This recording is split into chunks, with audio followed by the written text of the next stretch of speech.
আসসালামু আলাইকুম।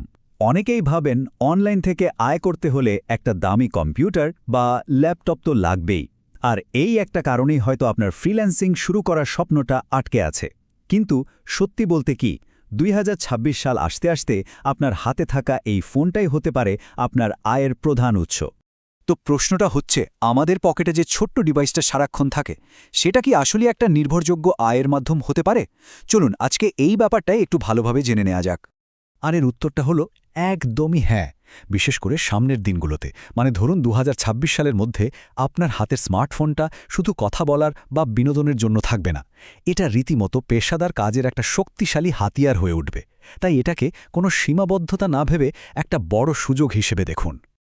আচ্ছা, তাহলে চলুন প্রথম কাজটা নিয়ে কথা বলি, যেটা আপনি শুধু ফোন দিয়েই শুরু করতে পারবেন। আর সেটা হলো সোশ্যাল মিডিয়া ম্যানেজমেন্ট। মোবাইল দিয়ে শুরু করার জন্য এটা কিন্তু দারুণ একটা উপায়। ভাবছেন কাজটা কি?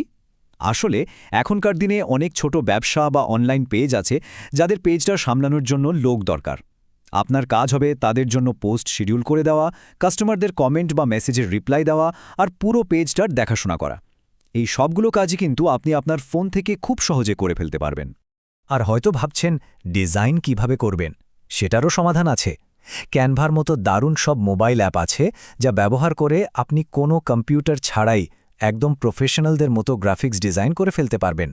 তার মানে ডিজাইন করাটাও আর কোনো সমস্যাই না। এবার আসি আমাদের দ্বিতীয় কাজে, আর সেটা হলো কন্টেন্ট আর কপিরাইটিং।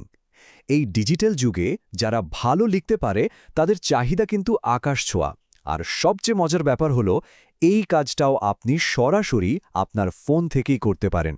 আপনি বিভিন্ন ব্লগের জন্য আর্টিকেল লিখতে পারেন, কোনো ওয়েবসাইটের জন্য কন্টেন্ট বানাতে পারেন, অথবা বিভিন্ন কোম্পানির জন্য তাদের পণ্যের বিজ্ঞাপনটাও সুন্দর করে গুছিয়ে লিখে দিতে পারেন। আপনার যদি লেখার হাত ভালো থাকে, তাহলে কাজের সুযোগের কিন্তু কোনো অভাব নেই।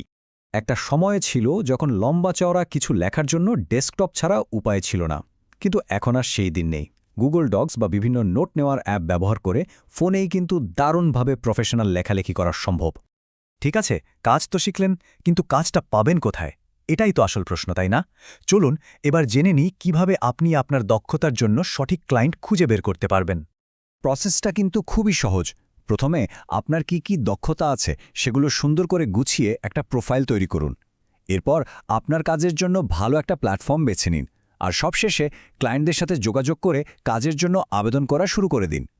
এখানে কয়েকটা জনপ্রিয় প্ল্যাটফর্মের কথা বলি, যেমন ধরুন ফাইবার বা আপওয়ার্কের মতো মার্কেটপ্লেসে আপনি দেশ-বিদেশে ক্লায়েন্টদের সাথে কাজ করার সুযোগ পাবেন। আর যদি দেশের মধ্যেই মানে লোকাল ক্লায়েন্টদের সাথে কাজ করতে চান, তাহলে বিভিন্ন ফেসবুক গ্রুপ কিন্তু দারুণ একটা জায়গা হতে পারে। আমরা এখন আলোচনার প্রায় শেষ দিকে চলে এসেছি, তবে সবচেয়ে গুরুত্বপূর্ণ বিষয়টা কিন্তু এখনও বাকি। যে কোনো অনলাইন কেরিয়ার শুরু করার ক্ষেত্রে সবচেয়ে বড় বাধা হলো ওই যে প্রথম পদক্ষেপটা নেয়ার ভয় বা জড়তাটা। এই কথাটা সব সময় মনে রাখবেন। যে কোনো কাজের ক্ষেত্রে শুরু করাটাই হচ্ছে সবচেয়ে বড় চ্যালেঞ্জ। একবার যদি আপনি ওই প্রথম পদক্ষেপটা নিয়ে ফেলতে পারেন, দেখবেন বাকি পথটা অনেক সহজ হয়ে গেছে। তাই এই আলোচনা শেষে আপনার জন্য একটা প্রশ্ন রেখে যেতে চাই। আপনার অনলাইন আয়ের যাত্রাটা শুরু করতে আজই কোন নতুন দক্ষতাটা আপনি শেখা শুরু করতে পারেন? উত্তরটা কিন্তু আপনার নিজের হাতেই। আল্লাহ হাফেজ।